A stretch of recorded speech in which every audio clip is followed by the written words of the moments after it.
大家好，我是新月，今天给大家分享一个懒人鸡蛋汤的做法，几分钟就可以做好，方法简单，浓稠好喝，成本不足3块钱就可以做上满满的一大盆，喝上去酸爽开胃，非常的过瘾。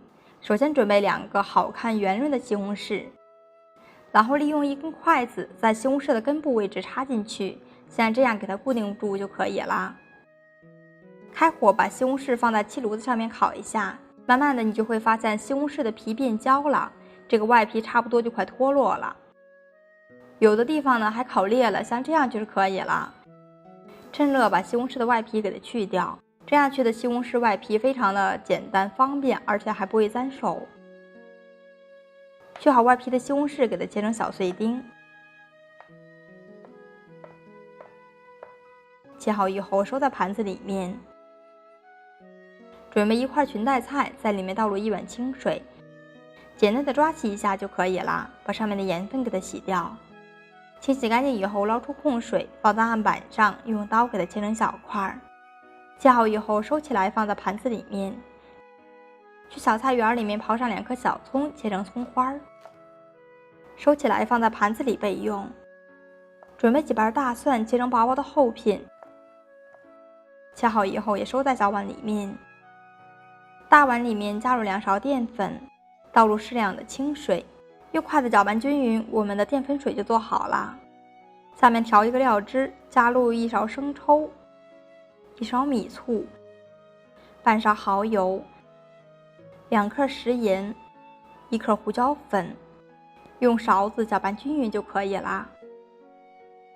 碗中打入2颗坏鸡蛋，用筷子把鸡蛋搅散。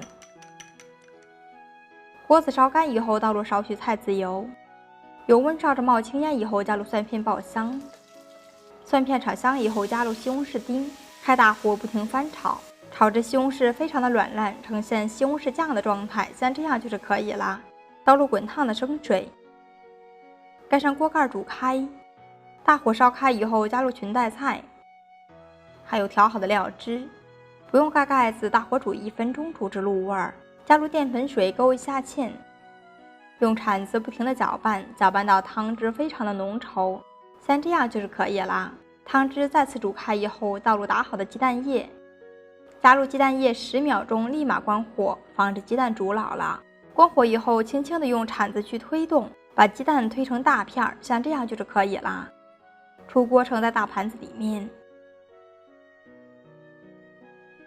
加点芝麻油增香。最后撒上1点小葱花点缀就可以开吃了。我们的傻瓜版西红柿鸡蛋汤就做好了，方法简单，汤汁浓稠好喝，几分钟就可以做好，1周吃8天都不够。这样做的西红柿鸡蛋汤喝上去酸酸甜甜的，鸡蛋花吃上去特别的鲜嫩。如果你也感兴趣的话，就收藏起来试试吧。无论是站着吃还是坐着吃都特别的好吃。点我的头像可以看到更多家常美食视频。喜欢我的视频，记得点赞关注哦，辛苦一下，我是新月，我们下期再见，拜拜。